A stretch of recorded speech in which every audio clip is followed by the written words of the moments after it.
Some they call it functional alcoholism, but if you know anything about Ben, he's got vision with precision, microphones and a tinkle of derision. You're about to hear what beer can be. It's time for Barley and me.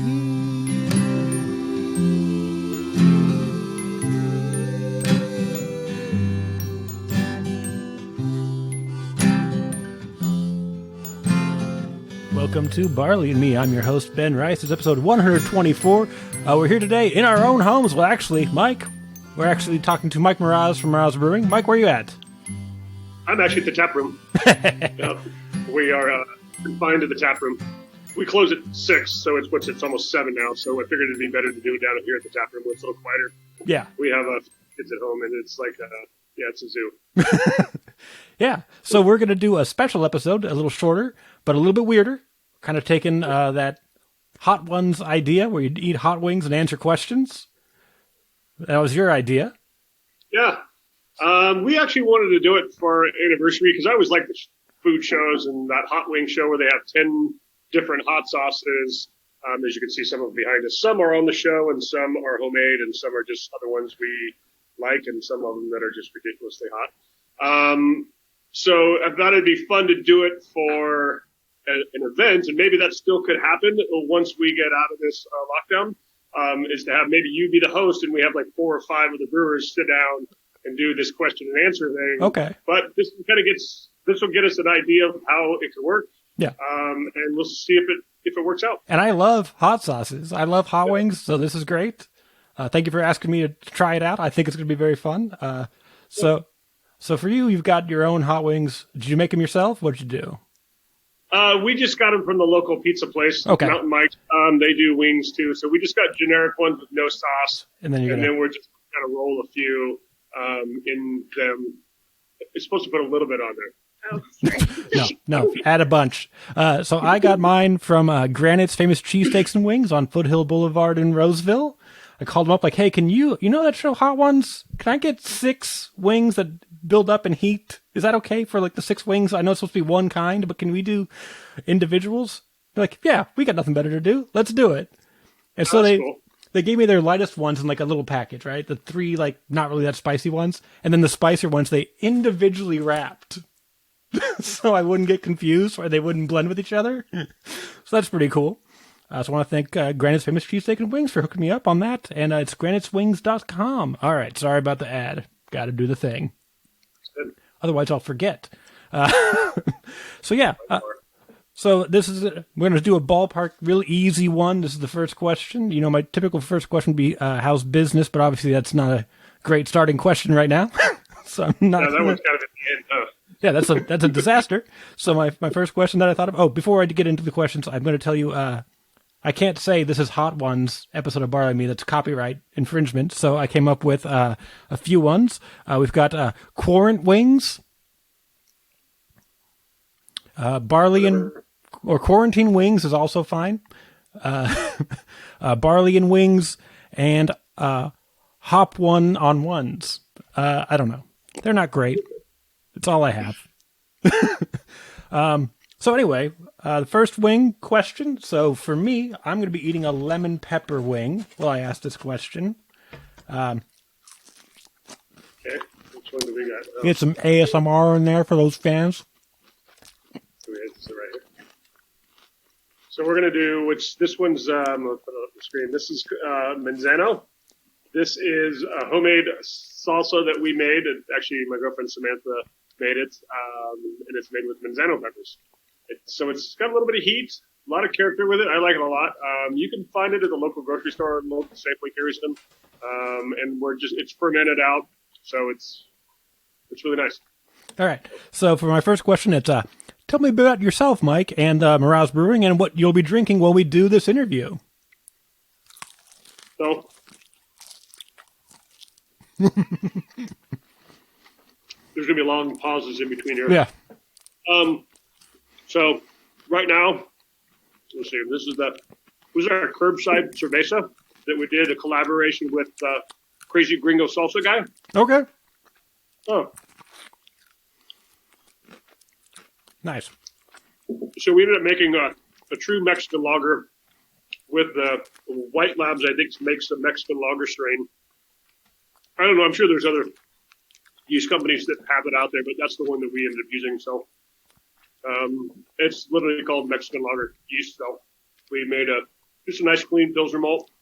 A little bit of adjuncts, a little bit of low bitterness. It's just your typical easy drinking Mexican lager.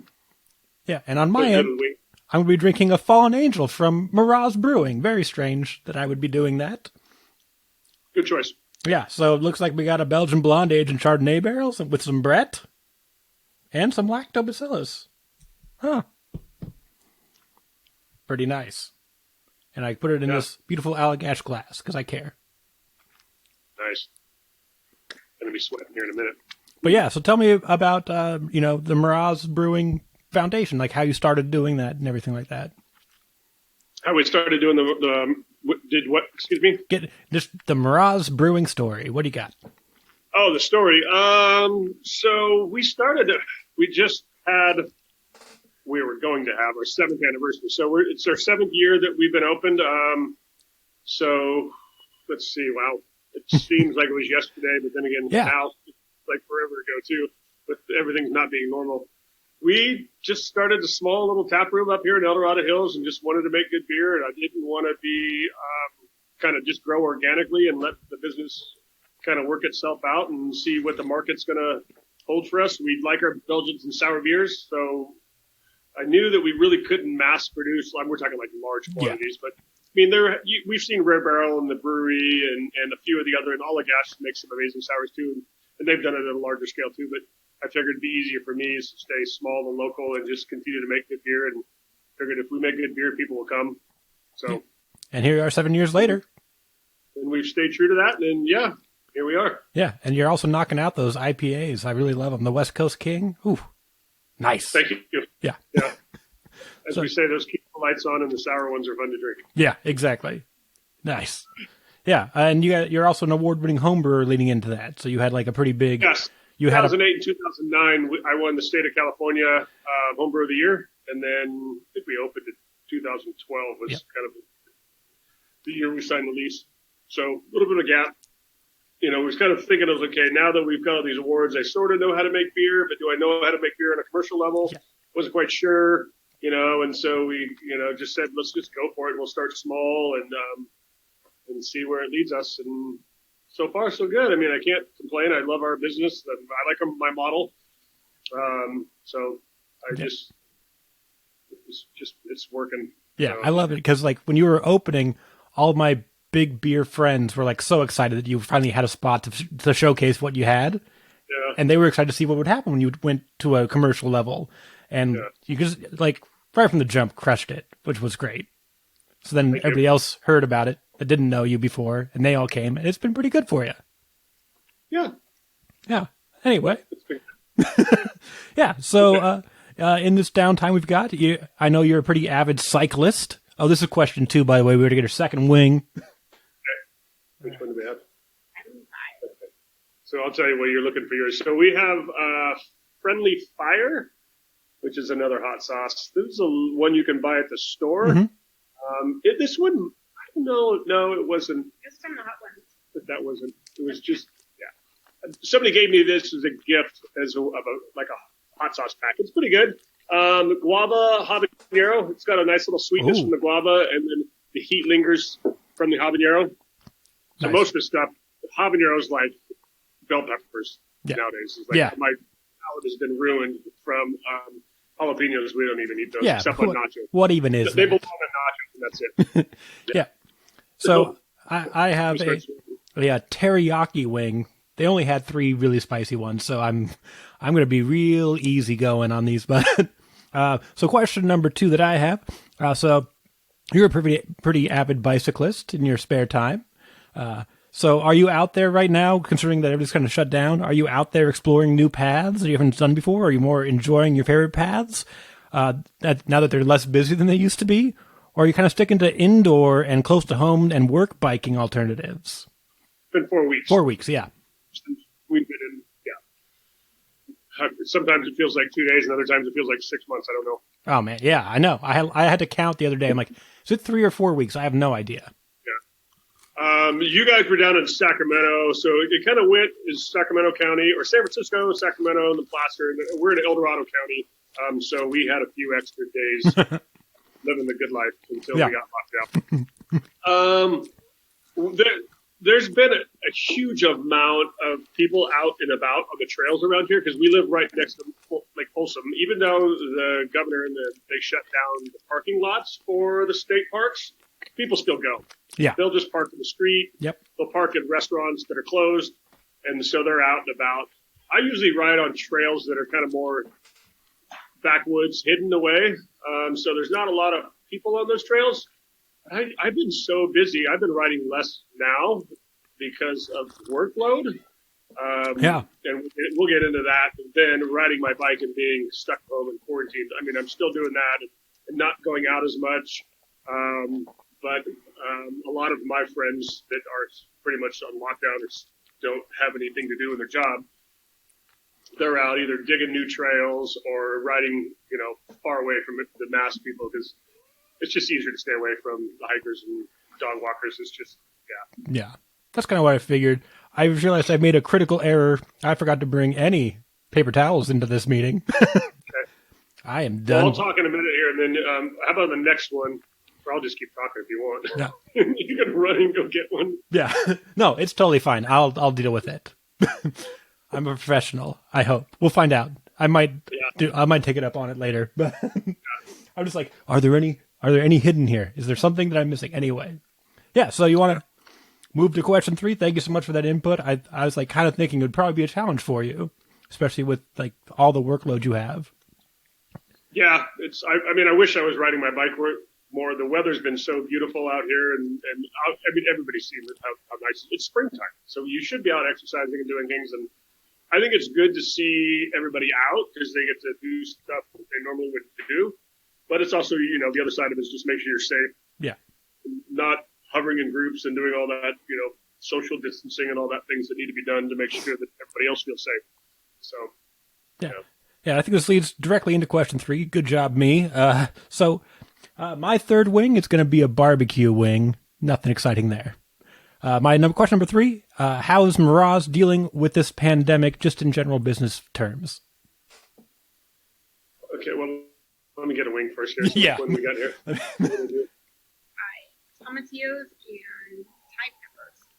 So this is another homemade one that my girlfriend Samantha Monroe made. It's Tom Thai, which is Thai chili peppers, and tomatillos. So we've been doing this for, 6 months or so of like getting like really extreme peppers. And we figured out the Scoville units don't really mean anything. No. It's either they're like in your face up front, hot. There's that layered heat in the middle, the complexity, and then you have the ones that just linger forever and you can never put that fire. Yeah. So we started blending some of the Thai chilies. If you've had Thai food, it's like really intense heat up front, but then it kind of goes away. Yeah. So we'll mix some of those Thai chilies with maybe like a Reaper, which has got that lingering pepper, so you get this nice heat in the front and then a lingering, spiciness in the back end. This one's just all up front. We didn't put any Reapers in it, so it's hot, but it goes away. So it's really good food. There's different kind of. Most of these ones that we make are really good with food, not necessarily chips and salsa. Yeah. Because they're just so hot. Yeah, you can't just keep eating it and eating it. You need a little bit of acid from the food and the salt and the sweetness to kind of cut back on some of the heat. So. Yeah, I love a hot wing. I don't mean to brag, but I was the original winner of the Flaming Grill Cafe's inaugural hot wing eating competition, sponsored by Sudwork. Nothing. And I've also taken down, I forgot the name of the place. Oh, yes, the Wing Dome in Seattle has a, hottest level. Yeah, the Wing Dome, great name for a Seattle wing place. Took down their hottest, got them for free. Super good at it. My body hates them. Like, even thinking about heat, I'll start sweating and turning red, just considering it. So, this will be fun moving forward. But yeah, so what are you guys doing as far as handling this beginning. disaster? So I had my birthday on March 12th here at my girlfriend Samantha had a surprise birthday. They invited all my friends and all the mountain bike groups that we belong to here on 12th. And then a few days after that, we started seeing that systematic kind of slowdowns. Like we need to move some chairs out. We need to put everybody 6 feet apart. We have an outside patio, which is kind of already 6 feet apart. So it worked good because the bike people or the people that they could sit outside, get their 6 feet apart. And I think that lasted for 2 or 3 days. And then we started to see some shutdowns in San Francisco and Sacramento. So that started to work its way through. And then it looks like he's going to go get some napkins.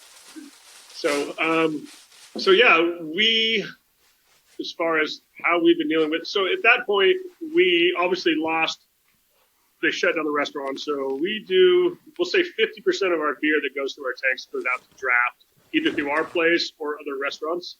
And that market pretty much we lost out overnight. Yeah. So there's a lot of other restaurants and stuff that, that had our beer and still owe us money for some of that beer. I didn't even send it. I mean, it's a substantial amount, which would have been, I was freaking out because if they shut us down, that would have been money that I could hold on to and pay my rent and keep some small employees so we could still making beer. So luckily we stayed open. So I didn't even email or send out text messages to my restaurant accounts because I know they have enough other things to worry about. Yeah. So I'll deal with that later. Hopefully they'll still be open in a few weeks or month or how it's going to be. And then we can renegotiate that problem when we see it. But I would rather them pay their PG&E and their employees than pay me because it's a small amount in the grand scheme of things. But if you add them all up, I mean, it's a lot for me. Yeah.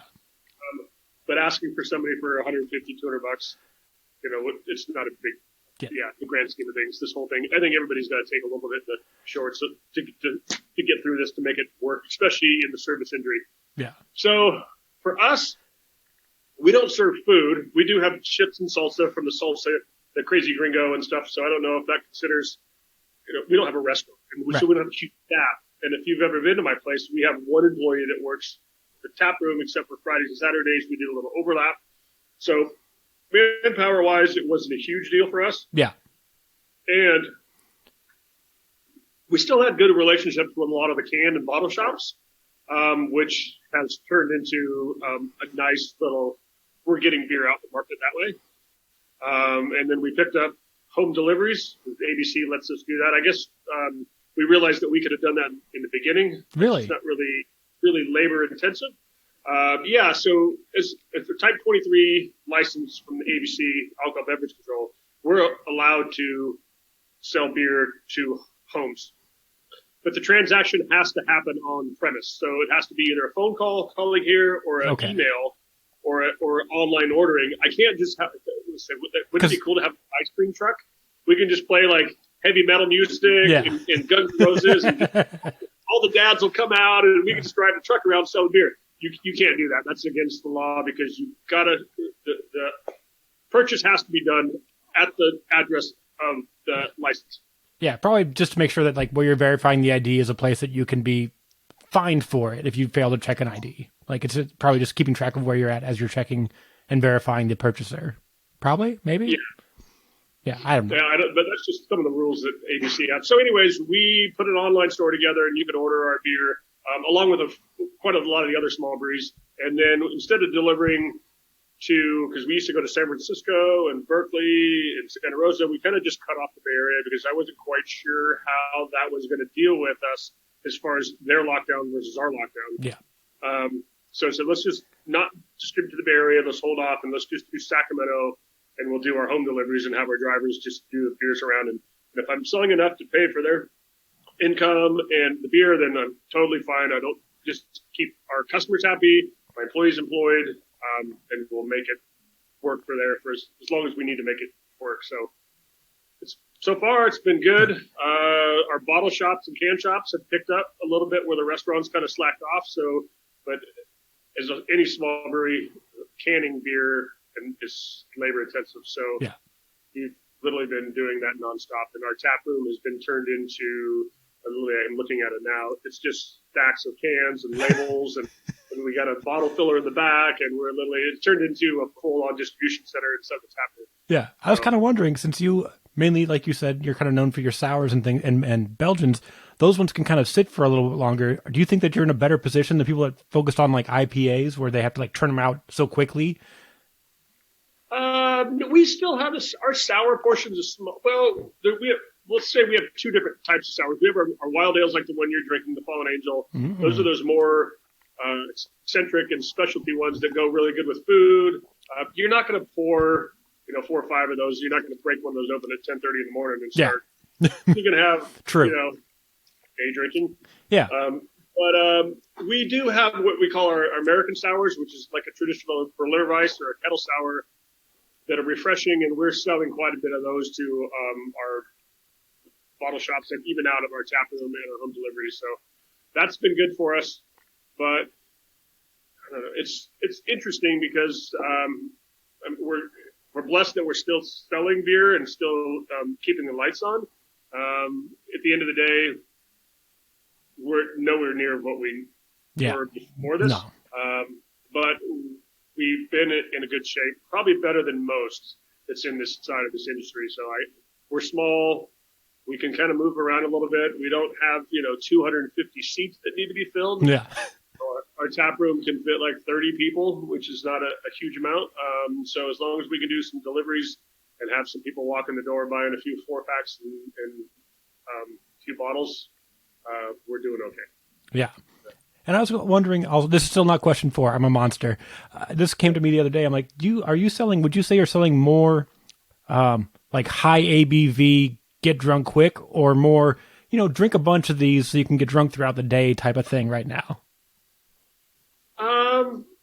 People in general, at least in the Sacramento area, definitely like the IPAs. It's a balance between the 7% singles or the 8%. Those are kind of our two that are going out. But I don't know. In general, when the tap room was open, most people would drink like the West Coast King, which is like 6%, or the pale ales, because they would come here after work or after bike ride to have a beer, and then maybe go to the cold box and buy, the double IPA, the triple IPA, the barley wine, or the imperial stout, and take those home. You have one of those, and you're doing great. Yeah. So most people took those home anyways. Okay, so you're like, we're still seeing that trend that most people drink those at home, which is safe, which is good. Yeah. Okay. But we do see our ticket, obviously, because somebody who sits down and has a beer and takes one home, they're in their mind, or because their neighborhood, they're going to come back the next day or 2 days and do the same thing. Now we're seeing people, our ticket prices are down overall, but the price per ticket is up. So we're seeing more people take more beer, so they don't have to come out as much. Okay. So staying home longer, but buying more. Okay. And so we got to move to question 4.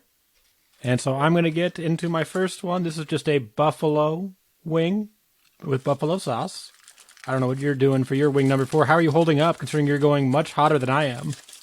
Oh, yeah, we're doing all right. So we obviously had, this is probably a question. So we did a collaboration with the Crazy Gringo guy to do the Mexican salsa, or the Mexican lager beer that I'm drinking here. But we also did the flip side, and we went up there and blended a hot sauce that you can sell to the tap room. And the idea is that we were going to have it for our anniversary, and you can come pick up a little tub. Like if you guys have ever been in tap rooms, you can see a little Crazy Gringo salsa. They have the original, and they have habanero, and they have like a tomatillo or green salsa one too. That's good. So we went up there and we blended out some salsas, and this one's got scorpions in it because that's probably one of my favorites.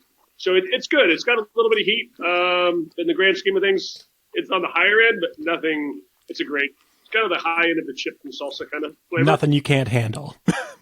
No, I really like the scorpions because they have that really depth of complexity, and they're kind of the heat in the middle kind of pepper. And if you quit eating them, it will go away.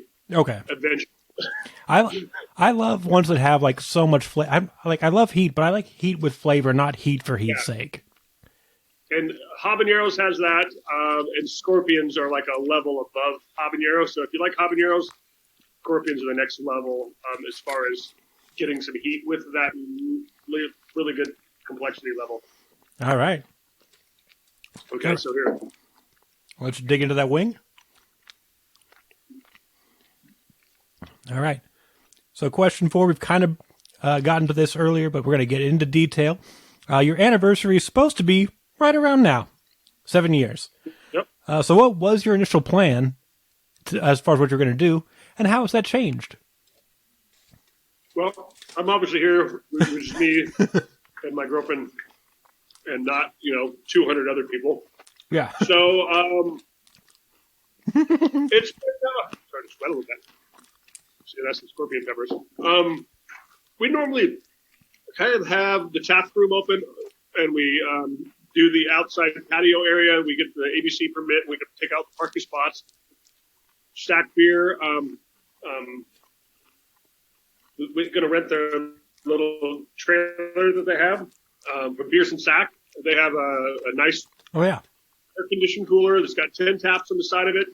It's great because we can load it up, put all the beers in there, and then right in the morning we're ready to pour. So we have these taps behind us pouring, and then we'll have a whole other trailer outside that Beers and Sack sets up for us. And, I had to make a call. I was like, hey, you know what? We're not going to need the trailer because think of anybody like that. All his whole summer got decimated. Yeah. That is just like all his events, like weddings, beer events. It makes it really difficult. It's like that's stuff that you can't really get back because he's only going to have a few months towards the end of summer if it opens up that he can do events, and he's only, has a certain amount of stuff. So it makes it difficult for people that like that didn't work out. But back to what we were going to do, it's kind of like a big, outside parking lot party that you can come in and have. We save beers. Some of our sours like the Fallen Angel and our Russian Imperial. American Imperial Stout. Yeah, we say American Imperial Stout because Russians have nothing to do with it. Right. What's that one called again? Cold War. Yeah, there you go. Oh, so good. Yeah. Love it. That's our American Imperial Stouts. It's just got American hops in it and some American barley and Canadian barley, so that's kind of what we play on that. And then we got some rye whiskey barrels from Dry Diggins, which is a local distillery here, literally just a few doors down from our barrel room. So we can, keeping everything close. And anyways, that beer turned out really fabulous. So obviously the anniversary didn't happen. So it's kind of like, I don't know. I don't really know what's going to happen as far as how they're going to let people go back into the being somewhat normal. And I think they'll probably layer things as opening things. Yeah. I don't know if we are going to have one. If we have like a fall, we might just do something in the fall. But I mean, it's going to be interesting because everybody's going to be fighting for weekends. Yeah, everybody's to catch back up. Yeah. So anyways, yeah. So we did. We'll give a little promo to everybody. Yeah. So we did the curbside cerveza, which is a Mexican lager with the chips and salsa. The crazy gringo guy. By the way, they dropped off some tamales. They are fabulous. Okay. Yeah, and then we did. We just released this one. We kind of staggered our releases instead of letting them all out. I figured we'd kind of space them out. So we just released patent pending. This is our device collaboration. I like the label there. It's got a little Oh, nice. So that's our double IPA with device. Turned out really good. And then we did a collaboration with South Lake Brewing Company. It's a pale ale. Obviously dropping in. We both enjoy bicycle riding and mountain biking, so I think being down in the El Dorado Hills in South Lake Tahoe. Yeah, they have a beer that goes to help support the trails up there, right? Yeah, we have done another one. You can go to the cold box and get that Locos one if you can find it. I'll have her go I'll show that one too. So, and this is the one that Slice of Life that we did with Slice Brewing Company. I never heard of them. Out in Lincoln, with Back and Russ. So we did. Zach called me. It's like, hey, I just was on this place, and there's this. It's Hudson Valley. It's like they do these really good sour, hazy, fruited IPAs. I'm like, really, Zach? You really want to do something like that? Can't we just make like a really good West Coast IPA? He goes, no, I want to do this. I'm like, okay. So I put everything together. when they go, here, this is what we can do. And I thought we'd think about some of the hops that would match with the fruits. So we ended up doing apricot and tangerine to kind of work with some of the hops. And then we soured it, and not just enough. So it's not like really sour, but you can tell it's got a little brightness to it. A little tart, light tart. Yep. And it matches with the bitterness. It turned out really well. Yeah. So, and this is another one that we did. This was done actually last month. This is our local mountain bike beer. So we donated $1 for every pint that we sold of this to our local trails. Local tools, if they need tools. There's another mother load, or this. Let me hold on one second. What's the trail stewardship? The mother load trail stewardship. They're putting together some big. I don't know if you're familiar with Downeyville, which is a big mountain bike community. They're trying to get another one up.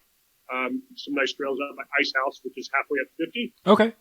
Good camping ground. So I think the mountain bike community's growing and blossoming, and just about keeping the balance of keeping, the hikers and the campers, the mountain bikers, everybody happy in this little small, you think of great expansive backcountry, but it's still a small community.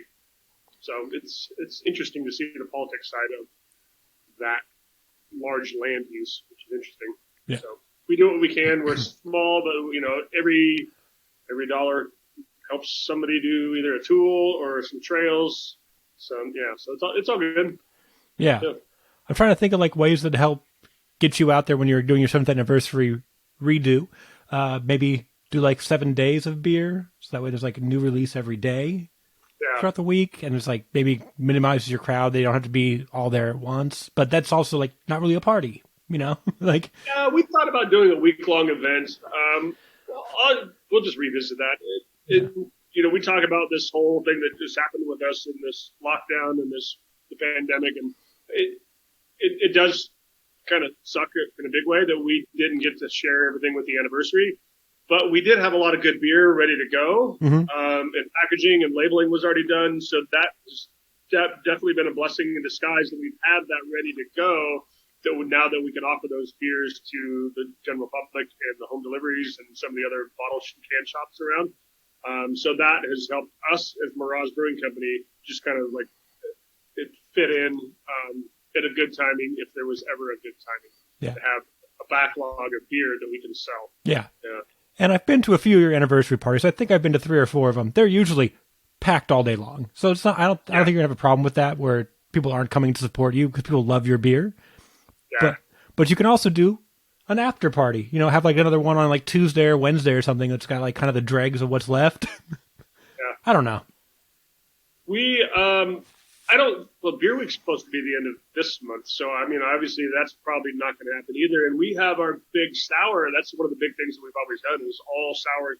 We'll pull out some of the Fallen Angel that you just had and some old kegs, some, the Cardinal and a lot of the soured saisons that we have and put them all on tap. But that's probably not going to happen either. So we're going to shelf that. And we'll probably do that in the fall, and maybe we can blend that together with the anniversary and do a little sour anniversary event, since everything's going to turn sour. Yeah. That's a good sales pitch right there. Everything turns sour. We're going to do that sour event sometime this year. I don't know how it's going to look. I don't know what it's going to look like, but we have those kegs earmarked for next week or next month. So we'll have to we'll see what happens. All right. Yep. That's a lot to think about, and a lot of options on the table, and a lot of if-thens. Because as we got locked down and tighter between the social distancing and 6 feet apart, and then we're no restaurant, I don't think I slept more than 2 hours a night, because in your brain you're trying to figure, okay, how do I keep my employees employed? How do I make money? How do I keep my lights on? Am I going to be able tomorrow to walk in and put the key in the door and actually be able to do something? So literally every night before you go to bed, you're writing a new business plan in your head. Like literally, because that's what we do is how are we going to move forward with this project? So literally every night for like a week and a half, about 2 weeks, you're writing a whole business plan in your head, trying to figure out what's the next step. Yeah, and it's like, and your friends are doing the same thing. You're like, I got to separate myself from what everybody else is doing and make myself stand out in a increasingly crowded marketplace where everybody's kind of doing the same thing every day. How do we reevaluate and reestablish and make sure we survive this? Yeah. Yeah, what a mess. What? Yeah, it's definitely been a mess. Yeah. Are you ready for question 5? This was going to be a toughin'. Okay, I am. So what do we got here? We open it up.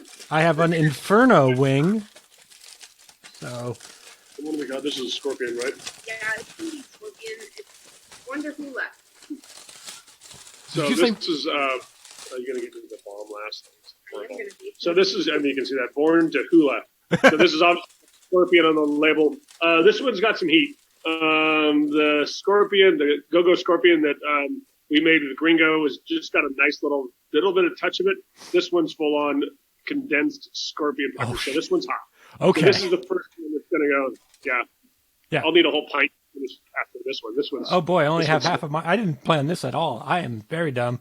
All right, so you're going to be probably suffering more than I am. Obviously, that sounds delicious. I wish I was eating that wing instead of this one, but it's an Inferno wing again from Granite's cheesesteak and wings. So it's got a little bit of scorpion sweetness up front. I had some too because I felt bad for you. And then this one's going to kind of roll off what we were just talking about. Hold on, I didn't even bite a wing yet. Hold on. Oh, it's right in my face already. Okay. So as you're talking about like creating a business plan every day in the morning, like you have to kind of rethink everything every day. So what are your friends in and around this beer industry saying and kind of feeling during this incredibly difficult time? What's the word on the street? Everybody's just trying to keep the lights on. Nobody's excelling. There's not really a way to excel because everything's different. We kind of built our craft beer to we're a social industry. Mm-hmm. We need people in our tap room. We need to talk to people. We need people to come in the door and enjoy our product and to tell other people. When you're at home, it doesn't, we do have social media, which is a blessing or a curse, I guess. Yeah. Social media, you can go, most people are probably wearing tinfoil hats by now because it's been so crazy on social media. Yeah. But some of them are doing okay. Talked to Jack from Burning Barrel, and he's the same way. He's like, they're just doing this to-go orders and, growlers and crowlers through the door, and we're keeping the lights on pretty much. What everybody's just kind of treading water to keep the lights on. Yeah. Do just enough. There's been a few companies, like, a couple of the other breweries, they've talked to their lenders and stuff that had huge, we're talking millions of dollars of loans. Luckily that they were able to push that back because if you had debt loads on a couple $1 million, that could be catastrophic. So if you don't have any money coming in, we don't know how long that's going to last. So, so far, other than reading a few breweries that were kind of on the fringe, nothing around here that I know of. I can't speak because nobody said anything, and we won't know until the year's over how bad it could be or is it going to be. Hopefully not. But some of them, I think, were already on the thinking about shutting the doors, and as soon as this happened, they just I think you see on Brewbound and a few of those other beer sites that they just said we're out.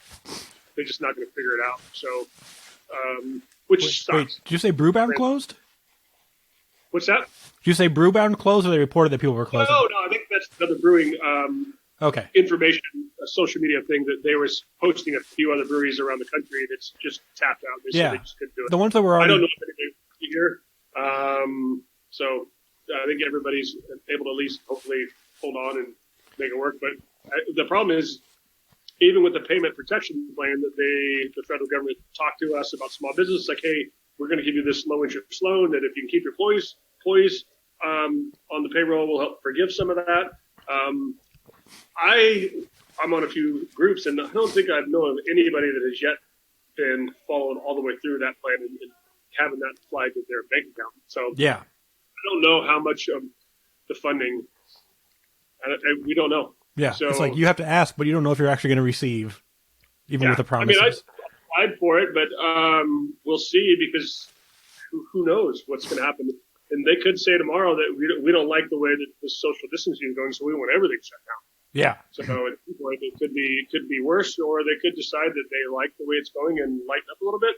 Yeah. So we're just going to stay status quo and keep doing what we're doing and doing our home deliveries and being as safe as we can with our employees and our customers, and gotta ride this thing out. Yeah. And the longer it goes, the worse it's going to be for everybody. And I just hope it's over sooner than later, obviously. Yeah. And I think this is a good place for me to plug what I'm doing in the meantime as a lowly beer podcaster. I'm doing a bunch of fundraising stuff. If you follow me on social media at Barley Me Pod, I'm doing a bunch of beer chugs for charity. Have you seen them at all? I have not. Oh, yeah. So what I do is every night or most nights I'll drink a beer. I'll grab one out of my fridge or my cellar, and I'll do a quick shelter-in-place sip, a little sip, as I call it, where I kind of give a tasting note, and then I just slam it down. And I'm like, if you like that, Venmo me, comedian Ben Rice, and I'll put that money towards service industry workers. Teachers and students have been displaced that need new equipment or books or things like that. And then to performing in art theaters because comedians need places to perform that need to stay open as this all happens.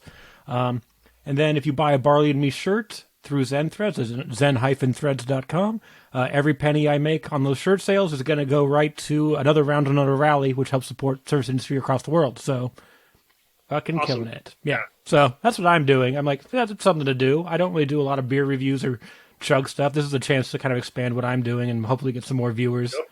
So, and also support things that need to be supported right now. So I'm pretty excited about it. Yep. So that's how I'm handling this, is utilizing my alcoholism for good. I'm so sorry. All right. So I wrote this final question, and for me, I'm going to be Jesus. I'm going to be eating an insane wing, which is insane sauce. What do you got going for final question? Are you ready? So this is, if you've ever seen that show that they do these 10 wings, it's getting over here. So this is number 7, I think, in the middle of it. This is called The Bomb. This is probably the worst hot sauce I've ever tasted. Oh, no. It tastes smoked burnt rubber with this insane level of heat that never goes away. Ugh. It's bad. Because I watched that so-called show on YouTube. Yeah. And every time they get to this one, everybody just has a meltdown. So I'm like, okay, I got to see how. Let's see what happens. Yeah. So what is your go-to to get rid of the burn if you need to? Sometimes you just got to hold it out. So I don't really drink a lot of milk or ice cream because I just don't like a lot of dairy. Yeah. So I'll just have a beer, and if it gets really bad, I just put an ice cube in my mouth and just wait it out. Yeah. You just can't really. We started getting some cross peppers, some really hot ones, and I said, oh, that's kind of cool. So I'm going to take these little sliver, which would be like your fingernail clipping, like just a little bit, right, of these peppers, and see how they taste. So when we make the hot sauce, I can see what they taste like, and we're going to blend them together. So it was a white habanero. It was a white ghost pepper. I'm like, oh my God, that was hot. So I'm like, oh, that wasn't too bad. So I had a sliver of what's called the Pepper X, which is supposed to be the hottest pepper. Okay. It literally put me on the floor just about. I had like 3 pints of beer, half a glass of milk, and I was like, it was not bad. Yeah. Yeah. So but they taste different once you ferment them out. We ferment them out with the natural lactobacillus, sort of like you do, I guess, with kimchi and some of the other stuff. You kind of pickle it. You just hold it in a container with no oxygen, and it just ferments and softens it up. And it definitely feeds on oxygen, because my first championship at that Flaming Grill Cafe one, part of the requirement was you eat all the wings, you'd take down like shredded jalapenos, which, come on, I just ate freaking habanero wings that were like sitting there for like 3 days. Jalapenos, nothing. But then you have to sit there for 3 minutes and not do anything and just breathe it in. And that was probably the worst part of it. It just keeps building. Yeah. So I'll get ready for this. So we're gonna open up a slice of life. Yeah. So. Yeah, and then one time I was at my brother, or I guess my sister's house, and her husband, and they had a hot sauce. I'm like, oh, I'll just put this hot sauce on this taco, and he's like, oh, that's a ghost pepper sauce, and I'd already like run it across the entire thing when it's supposed to be like a drop. Yeah. I was like, well, I did it. I'm gonna have to eat it. It was delicious. It was worth it. I didn't care at all. So, all right. So I've got an insane wing, and the first piece of sweat just entered my eye at the worst possible time. Come on. Come on, me. I got my. You don't need this we right ready? now. I put a lot on, so I just round it off. Oh, great. Yeah, This is that's coated. It is pretty. I don't know if you can see it. It's got. I don't know. It doesn't really. There it is. You can see Hey, it. little shine. This is the ones that you can put a toothpick in, and it's hot. Yeah, and she's So like, nope, I'm going to roll it in it real quick. We're not chickening out. No pun intended, but we're going to go for it. Yep. And so my question number 6, what effects do you think this is going to have on the beer industry once the shutdown's over? I think, as I said before, that we've seen this amazing blossoming. Oh, that's hot. Craft beer industry for probably, good. We'll say I've been open 7, so maybe even 10 years since the last great recession. Like 09, yeah. We've seen this great recovery of our economy, and money's been easy to get. So we've seen all these breweries open up and borrow money fairly cheaply. Mm-hmm. So, and I wanted to be in a place that we were cautious with how much we borrowed and didn't go into over a debt load. So I think that what you're going to see, it's not just the beer industry, it's any sort of small business or even large business. If you took on a lot, Sorry. a large debt load, you could be in trouble. Yeah. So you're going to see breweries that. What's going to suck is you're going to probably see some really breweries that you thought were okay not make it, and ones that maybe took on debt load for an expansion project. Yeah, that literally got caught up with their pants down. Yeah. So that's going to be the other side is businesses borrow money to move up to the next. Because as you grow a business, it's kind of like stairs, right? You kind of move up, and then I need to borrow more money so I can go to the next step and move up. And so your costs keep going up with you. It's not like you're just like, now it's all profit. That's not how it works. No, but so you kind of come to the bottom of the step. And he's like, okay, well, I need to spend some money to get up here, and then I can move over and then spend some money to move over here. If you're at that spend spot, you're sweating like I am right now. Yeah. Perfect analogy. Yeah. Yeah. Because it's always people that just started and haven't really established themselves, people that just started to expand or get into new markets and are trying to ramp up. It's going to be a lot different.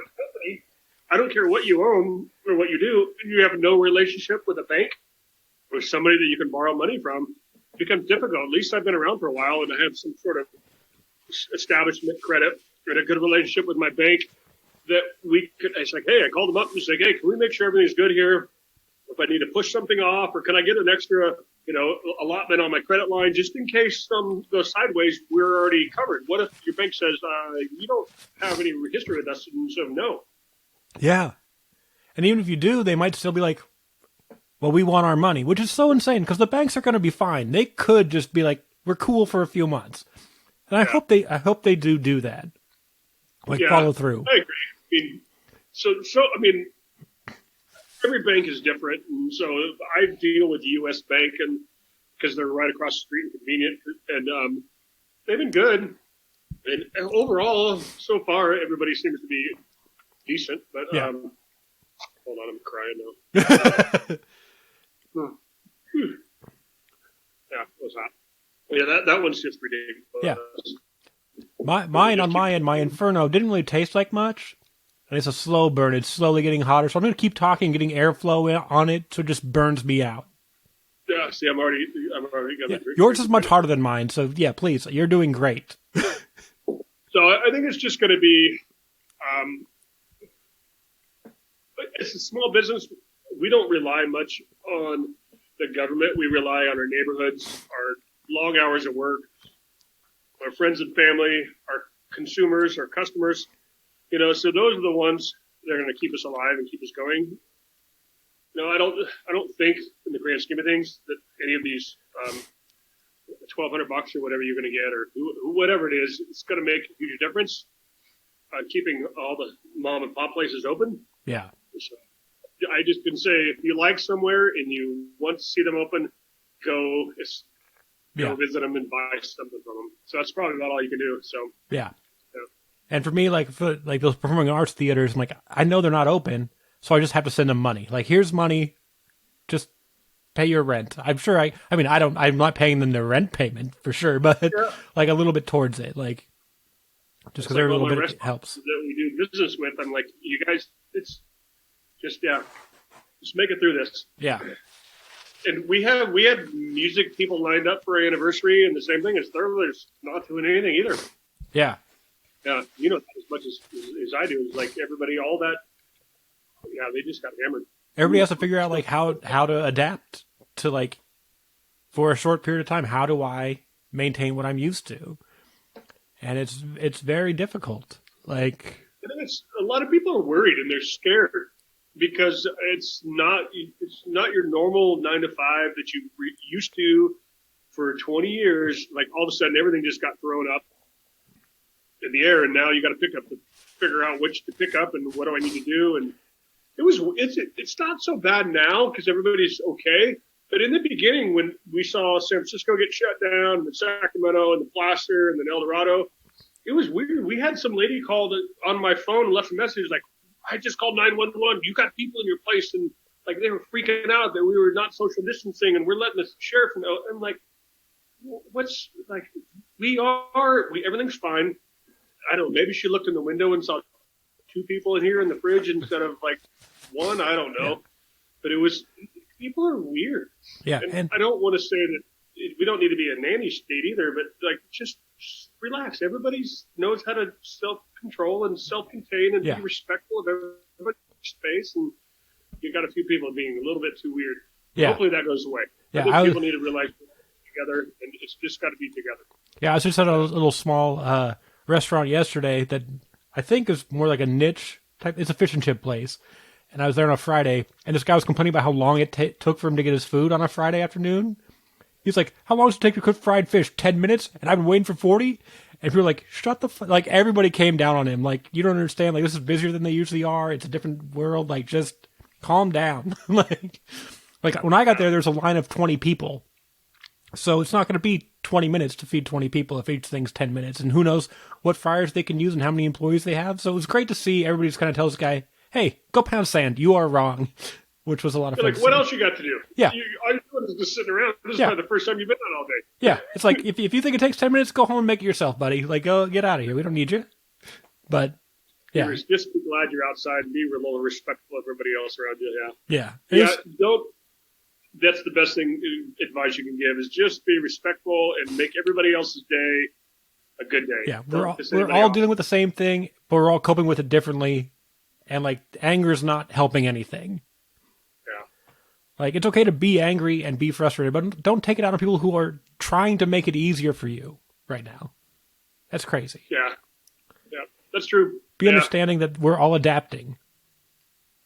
And don't take anything personally either. I always thought that, like, when you see people freaking out and road raging and upset in the stores, like, you know what? I don't know what happened to their day. Yeah, right. You don't know where you're catching them in life right now. Right? You don't know where they're coming from. It's like, you just step back, just say, have a nice day, and walk away. Yeah. Hope your day gets better. Have a good one. Yeah, exactly. All right. I think, anything else you want to talk about before we get out of here, Mike? No, I think I need, I'm hot. No, thanks for giving me the opportunity. I want to do this with you on a larger scale. Maybe we can get new from Moxa. Because I want to see his level of heat. We got to force. When you own a Thai restaurant, you got to see what his. I want to see him. I want to see him then. We got to see. And I still want to see him do an Auburn Thai Garden food truck outside Moxa. I think that would be killer. So anyways, that would be fun. So maybe in the future, when this kind of stuff blows over and we can get some people together, we can figure out a venue somewhere big would be great. Yeah. Box is big. Devices, new place is big. Peter. New Glory's going to have a new spot open soon. Peter, big. Yeah. So anybody that can probably do some wings would probably be good. So yeah, I'm game for all that. So anything to promote the craft beer scene and the breweries around here. And have fun and eat delicious wings at the same time. And I would love to have a really spicy wing while I'm trying to do this. That would be very fun for me. But before we go, I should probably, just because we were talking about it pretty much the entire time, if people wanted to order a Mraz beer, how would they do that right now? And how would they see what's available? You can go to MrazBrewingCompany.com, and we have an online ordering, but we're only doing like Rancho, Granite Bay, Rockland, El Dorado Hills, Folsom, Cameron Park. But if you are in Sacramento, West Sacramento, we do our wholesale deliveries, which is like our bottle shops and can shops and stuff. And we'll probably do those on Friday. So if you want a delivery, you're going to probably have to do once a week for the Sacramento area. I don't mention that on the website, but if you do, we'll give you a call or text message and say, hey, I'm not going to cancel your order. We've had people order from, like, it's funny because they don't read the fine print. Right. Just like No one does. Why would you? Southern California, like Redding, is like, I just can't drive that far, so I'm not shipping. So I don't know if you know this, we have 6 employees. I don't know how you think I'm going to Redding right now. 1 4-pack to Redding doesn't pencil out. Yeah.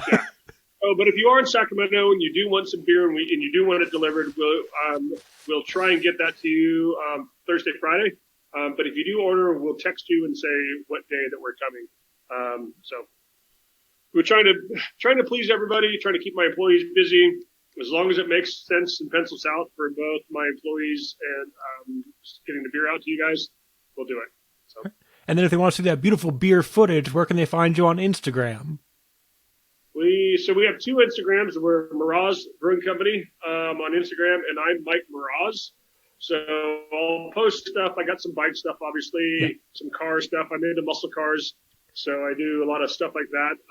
Another side project, me and Eric from Red Bus, we're building up a race car to run through the summer, but obviously now that everything's shelved on that, so we're not doing that. So both me and Eric from Red Bus are car guys, and we decided that it'd be fun, instead of me spending all the money or him spending all the money, let's both spend all the money together and make a car and go have fun and promote the breweries and kind of, get all our friends as pit crews and just make it a great event and an adventure.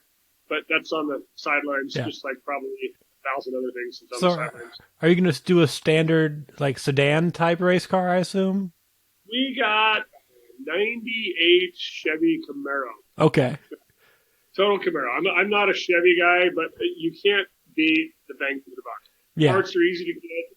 I'm more of an old Chrysler Mopar guy, like Darts and Barracudas and Challengers, which is you got to have networks to find all the parts and restore those. But Chevy was easy. We're going to do a race car. You're not afraid to get it beat up. I can go to a catalog. I can order everything. But it's a great idea. It was fun because I wanted to get together with Eric and spend some outside beer time, but yet promote our companies. So look for that in the future. Maybe we can do another one, a podcast talking about that. We can go. There's a few fun races that we can put something together and do some beer knowledge on that side of it too. So would you guys go to like a racetrack and like before the race, like do a lap to kind of promote your brand? Well, we can put our logo on the thing and just do more social media aspect too. Get through stuff. There's what's called Lemons Racing, which is kind of you just race a beat up car for like 8 or 16 hours and just hope it makes it around the track. And there's a little bit more. So we're thinking about something along the lines of just having kind of a beater. But it's, it's money because you got to put the roll cage in it, the safety. It's got all the safety stuff. Yeah, you have to. But it's still a piece of crap. Yeah. Like $5,000 with the safety equipment in it in a $500 car. Yeah, exactly. Well, yeah, because you want to survive, because it's a piece of crap. You don't know what's going to happen with it any second. Well, and everybody else is not really a professional race car driver either, so you got to give everyone space. You're going to get hit. You're going to get bumped. You're going to get pushed. Yeah, that's very fun. You're going to be rough, pretty much, yeah. That's great. I love that. That's another project in the future, and hopefully that comes to tuition, if not this year, next year, along with everything else. So, yeah, things are good. I mean, we're happy where we are. Luckily, we're not in the middle of a big expansion, so we didn't get caught with our pants down, per se. But we sort of did because, obviously, the service industry got taken off from underneath us. Yeah. So hopefully this ends soon and we can get back to business and have a good time. And I can share a pint with all my customers and all your fans and even you. So yeah. looking forward to that. Thanks, Mike. Yeah. Appreciate your time. For any listeners, you can follow Barley and Me across social media at Barley and Me Pod. Email questions, comments, concerns to barleyandmepodcast@gmail.com or barleyandmepod@gmail.com. And again, you got all those fundraisers, Venmo me, comedian Ben Rice. Follow me on Instagram for the sweet, sweet videos. They're fine. I think that's it. Mike Mraz. It's been episode 100. What's that? Yeah. Then my mouth is finally cooling off. Oh, good. We talked through it. Good job. You're doing great. Yeah. Can't even tell you were eating hot wings. I'm pretty sure everybody can tell I was eating hot wings. I just turned into a red mess. The lighting is really good. Yeah. I would be much more redder if it wasn't for my lighting. I'm in the tap room and the sun faces me. Well, the sun's down now, so it's facing in there. I figured I have now the kids are home and we're homeschooling now. We have 5 kids at home. So it's between me and Samantha. It's like a romper room. It's crazy. They're all older, so they're all self-contained. Which I think the youngest is 10 to like 13. So there's a lot of kids, but it's yeah, exactly. School is a whole other level, and I give it to the teachers. They've done an amazing job. Yeah. I mean, I don't know if you have any kids, but even that Zoom stuff they're doing, like we're doing here, getting them together with other kids, they're just overloaded too. Talk about craziness. Yeah.